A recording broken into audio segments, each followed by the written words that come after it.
Bonsoir à tous. M'occupant de la direction créative de sa marque, un jour, un client m'a demandé de lui créer une montre iconique. Je lui ai répondu que malheureusement, pas possible.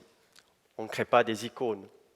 Par contre, je lui ai proposé de lui créer une cohérence esthétique dans son produit, dans sa montre qu'il voulait créer, afin qu'au fil du temps, elle ait une chance de devenir iconique. Donc c'est de ça que je vais vous parler ce soir, la cohérence esthétique. C'est la clé en fait. Pour les créatifs, la cohérence esthétique pour une marque, c'est la clé. Mais la cohérence esthétique, c'est quoi? Je vais commencer par vous expliquer, vous montrer quelques exemples. Alors un exemple que tout le monde connaît, le logo Shell. Donc Shell, à la base, c'était des commerçants de kérosène, évidemment, mais aussi des commerçants de coquillages orientaux et d'antiquités. Et ils ont choisi, au départ, une coquille de moule, en fait, comme logo, qui symbolisait un petit peu tout ce qu'ils faisaient.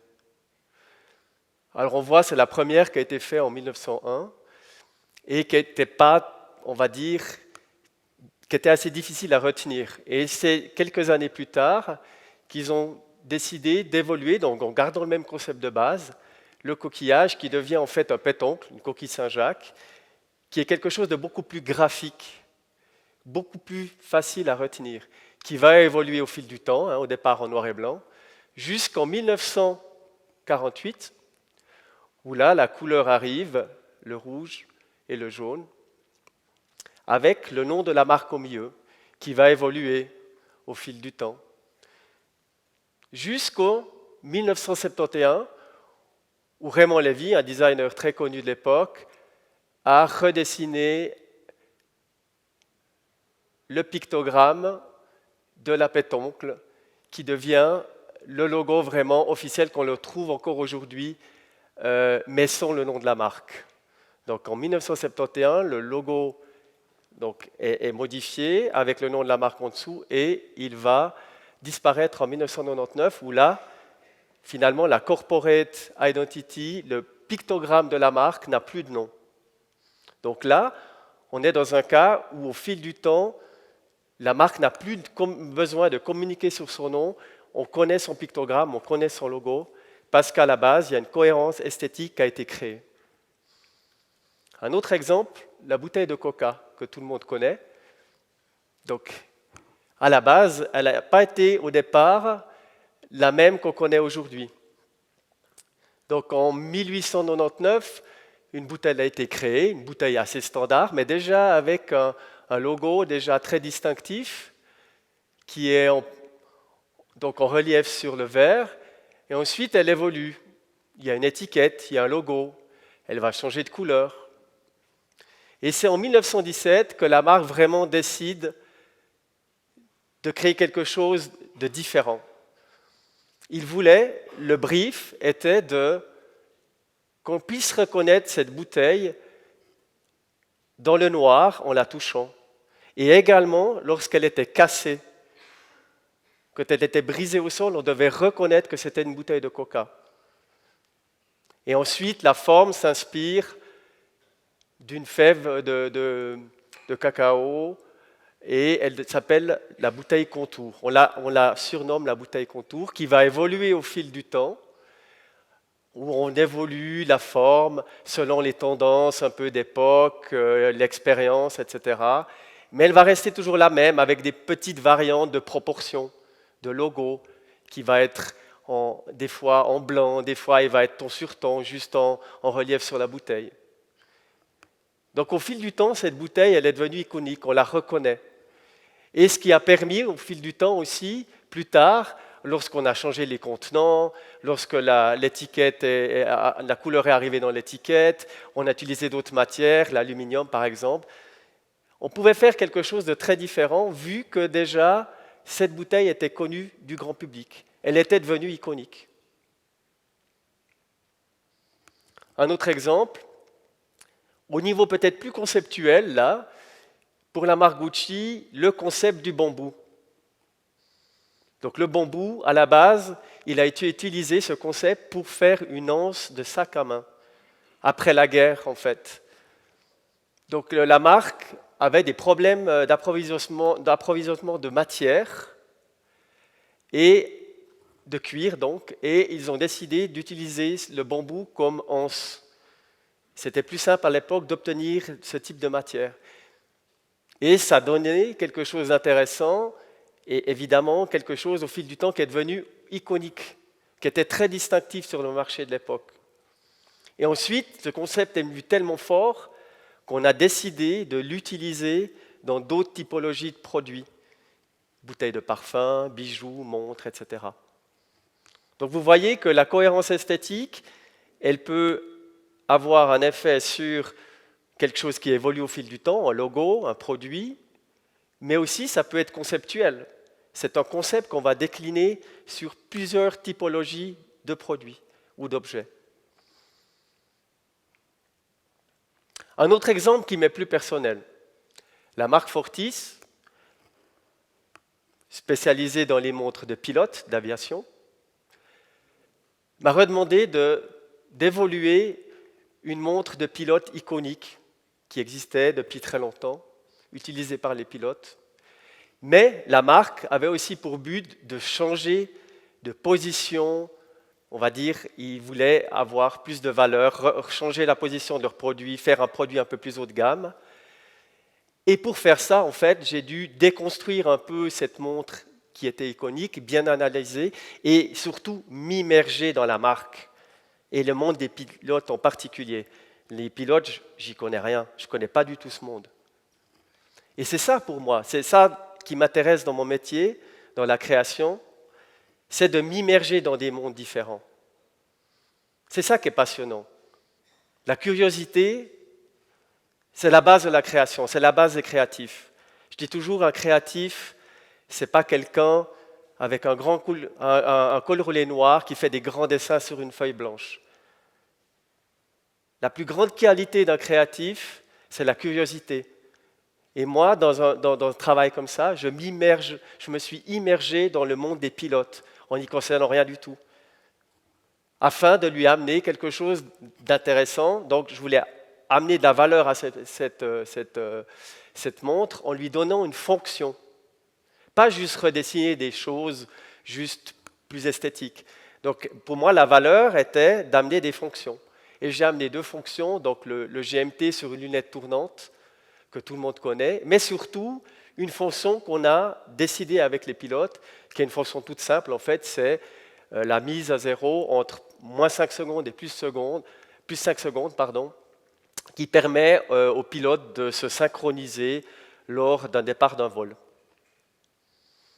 Et aussi, j'ai retravaillé quelques éléments un petit peu plus lisibles et aussi de valeurs de produits qui sont des détails qui valorisaient plus cette montre en fait.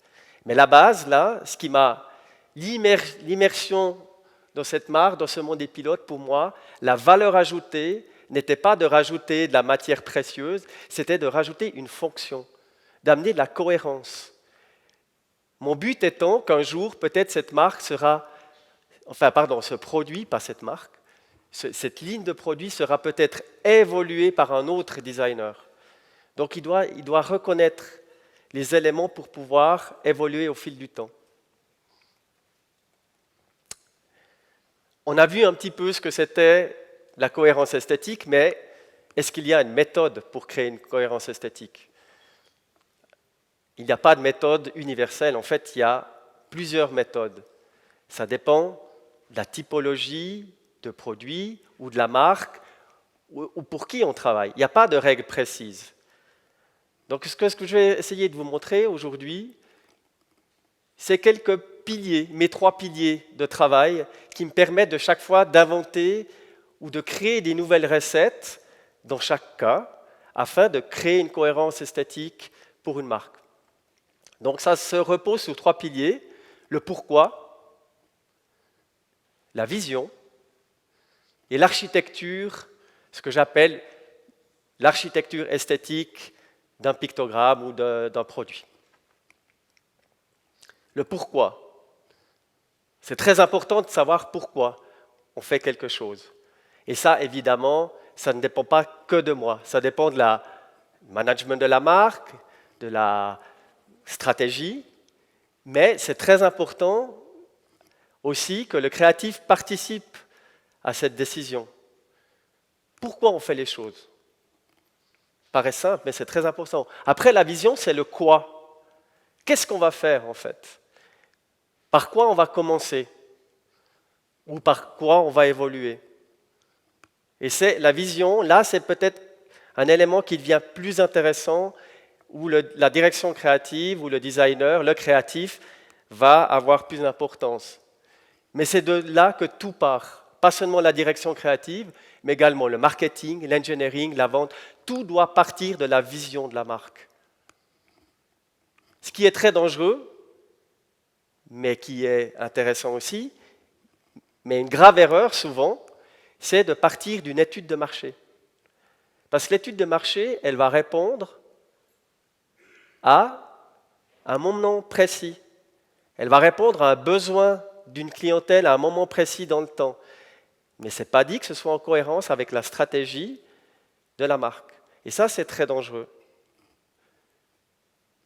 Donc, on repart toujours de la vision globale et moi, en tant que créatif, pour amener une cohérence esthétique et créer des éléments qui constituent cette cohérence esthétique, si je n'ai pas une stratégie claire et une vision claire de la marque, ça va être compliqué. Peut-être que j'arriverai à lui faire quelque chose qui aura du succès sur du court terme, mais sur du long terme, c'est très très dangereux.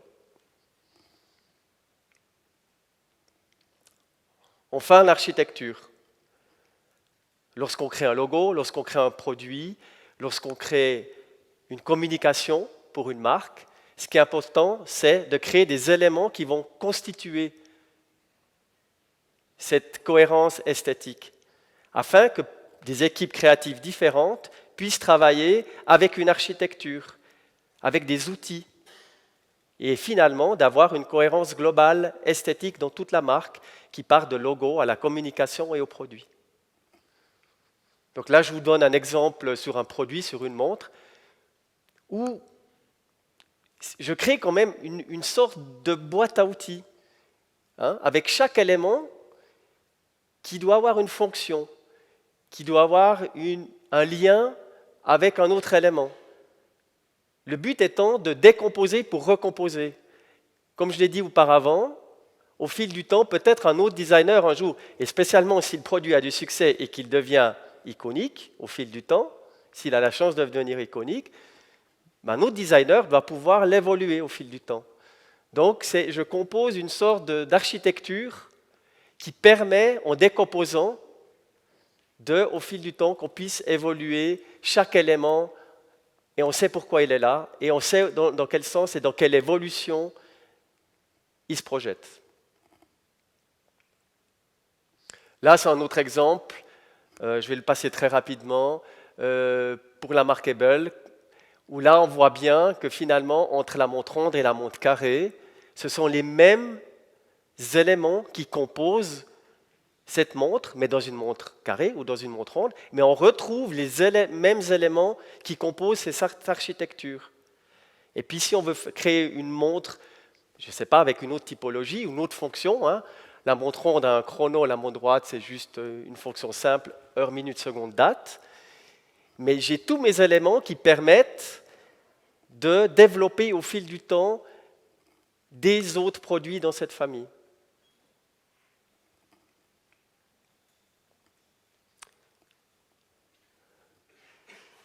Vous allez me demander, mais finalement, la méthode, le créateur là-dedans, mais comment il crée ces méthodes? Comment il crée ces recettes finalement? Comment il arrive, dans un cas ou dans un autre, à avoir quelque chose de différent? Avoir une recette qui n'est jamais la même, qui est chaque fois appliquée dans un projet bien défini. C'est son inspiration en fait. Et c'est là que ça devient quelque chose de personnel. Et pour moi, il y a deux types d'inspiration qui sont fondamentales dans mon travail. c'est mon laboratoire créatif et mes travaux personnels. Le laboratoire créatif, pour moi, c'est exactement l'inverse de ce que je fais pour mes clients. Un client, il va me briefer, il va me demander de lui dessiner quelque chose ou de lui créer une cohérence esthétique sur un logo ou sur un produit. Mais dans le cadre de mon laboratoire, j'inverse le processus. En fait, j'essaye de tout remettre en question et de repartir à zéro sans savoir dans quelle direction je vais. Donc là, cet exemple, je m'intéressais aux textures dans les matières, mais je ne savais pas du tout la finalité de ces textures. Est-ce que ça allait être une chaise? Est-ce que ça allait être une lampe? Je ne sais pas au départ. Ce qui m'intéressait, c'est de travailler des textures et des matières, sans avoir de but défini. Ce qui est absolument l'inverse d'un travail bien précis pour une marque, où on vous demande de dessiner un logo, on vous demande de dessiner une montre, une chaise, etc. Là, il n'y a pas de but au départ. On inverse vraiment le processus. Notre exemple de laboratoire d'idées, un travail que je viens de terminer avec un collègue en Corée, designer, un travail qu'on a fait en collaboration dans une galerie à Séoul. Et le but, là, ce qui nous a intéressé de travailler, c'était de travailler sur la Munjar, qui est, on peut dire que c'est une pièce iconique, un élément pour la Corée, un objet très iconique pour la Corée, en céramique, avec un savoir-faire en particulier, fait de manière artisanale depuis plusieurs centaines d'années, par des artisans formés, etc. Et là, notre but était de revisiter cette forme et d'amener des textures qui, évidemment, n'étaient pas possibles de réaliser à la main. Et là, le but de mon laboratoire, ça a été d'intégrer une nouvelle technologie afin de mixer le savoir-faire artisanal et une nouvelle technologie afin d'amener quelque chose d'intéressant en termes de forme. C'est cette texture que vous voyez au milieu de l'objet. Donc voilà, le laboratoire, vous voyez, ça me permet d'expérimenter des choses que je ne fais pas au quotidien, qui permettent d'évoluer, de chaque fois de m'immerger dans un monde. Je parlais d'immersion pour les pilotes. Là, je me suis immergé dans le savoir-faire d'un artisan, de ce que c'était une munjar. Je n'avais aucune idée au départ de ce que c'était une munjar. Et comment ça se faisait. Donc c'est ça qui est intéressant pour un designer, pour un créatif. En tout cas pour moi.